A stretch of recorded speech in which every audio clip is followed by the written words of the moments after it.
बिस्मिल्लाहिर्रहमानिर्रहीम। अस्सलाम वालेकुम एवरीवन, कैसे हैं आप सब। उम्मीद करती हूँ ठीक ठाक होंगे। वेलकम है आपको स्पाइसी फूड्स किचन ऐसे यूट्यूब चैनल में एक बहुत ही ज़बरदस्त नमकीन गोश्त की रेसिपी के साथ। बात करें नमकीन गोश्त की तो ये हमारे पेशावर की सबसे मशहूर डिश है जिसे हर ईद पर लोग बहुत शौक़ से बनाते हैं और खाते हैं।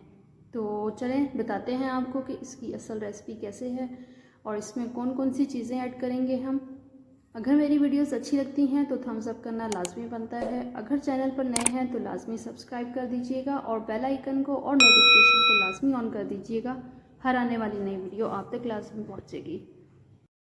अच्छा जी, तो बीफ लिया है मैंने यहाँ पे 1.5 kg। इसकी बोटी मैंने नॉर्मल साइज़ में कटवाई है और थोड़ी सी मैं इसमें चर्बी ऐड करवा रही हूँ।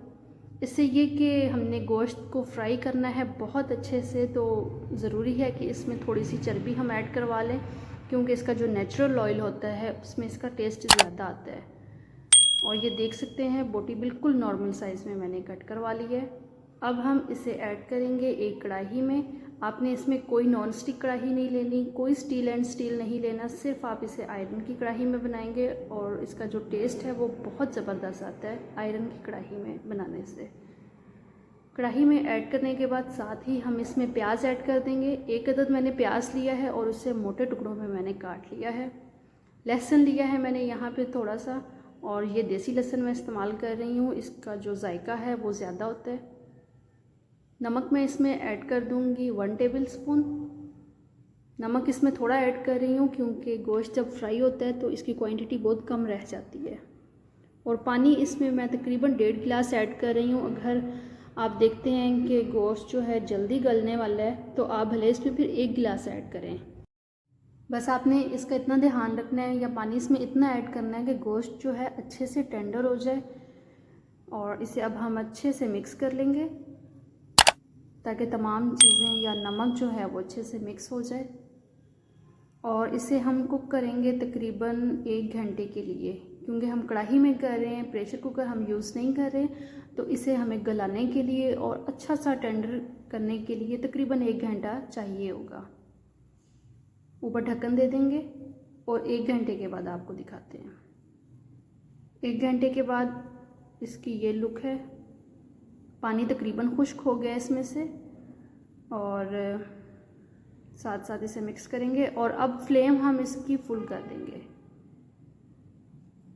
और ये चेक कर सकते हैं आप, तकरीबन गोश्त गल चुका है। यहाँ पे बस थोड़ी सी कसर है, तकरीबन 5%। अगर जो कसर इसमें रह गई है वो फ्राई होने के दौरान जो है हो जाएगी पूरी।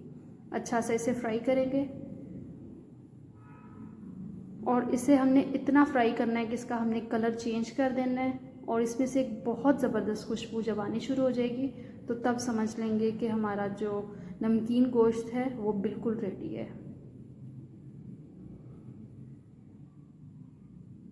चम्मच साथ साथ हिलाते जाएंगे ताकि ये कि जो भी नीचे लगे वो साथ साथ हम इसे हिलाते जाएं।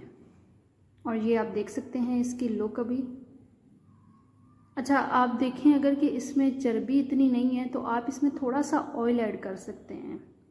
यहाँ पे मैंने ऑयल ऐड नहीं की है, इसे मैं इसी जो बीफ के जो थी ना थोड़ी सी चर्बी, उसी में मैं इसे कर रही हूँ। लेकिन अगर आप देखें कि ज़रूरत है तो आप इसमें ऑयल ऐड कर सकते हैं। और ये अब हम इसे डिश आउट कर रहे हैं और ये माशाल्लाह से इसकी जो लुक है वो बहुत ज़बरदस्त हो गई है। बिल्कुल रेडी हो गया नमकीन गोश्त। और ये माशाल्लाह से चेक करें। आप इस पर अभी थोड़ा सा चाट मसाला भी ऐड करें और हरी मिर्चें, धनिया, पुदीना जो भी आपको पसंद है आप इस पर ऐड करें और उसके साथ आप सर्व कर सकते हैं। यहाँ पे मैंने थोड़ी सी हरी मिर्चें और नींबू रख दी है। नींबू से इसका टेस्ट बहुत ज़बरदस्त आता है क्योंकि ये हमने रोटी के साथ तो खाना नहीं होता है, ये इसी तरह खाने वाली डिश है बिना रोटी के या नान के। तो इस पर ये कि नींबू जो है वो बहुत मज़ा देता है। और चाट मसाले का जो जायका है वो भी आप अपनी मर्ज़ी के मुताबिक कर सकते हैं जितना भी। और यहाँ पे माशाल्लाह गोश्त बहुत अच्छे से टेंडर हो चुका है और बिल्कुल तैयार है नमकीन गोश्त। उम्मीद है रेसिपी पसंद आई होगी। अपना बहुत सारा ख्याल रखें, दुआओं में याद रखें और नेक्स्ट वीडियो तक के लिए इजाज़त दीजिए। अल्लाह हाफ़िज़।